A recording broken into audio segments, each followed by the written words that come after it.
You ask Tiger to solve.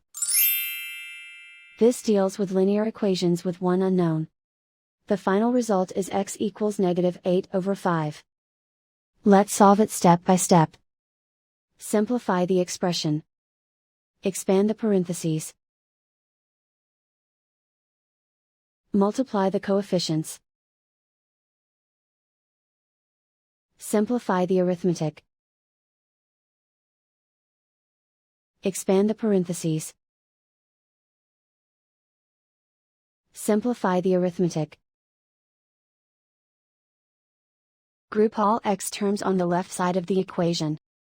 Subtract 2x from both sides.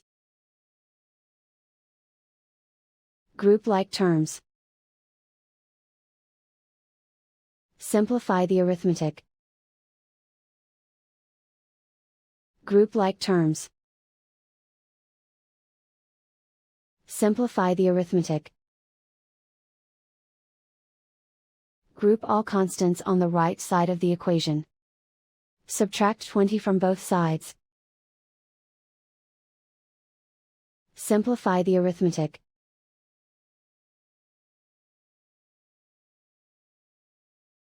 Isolate the x.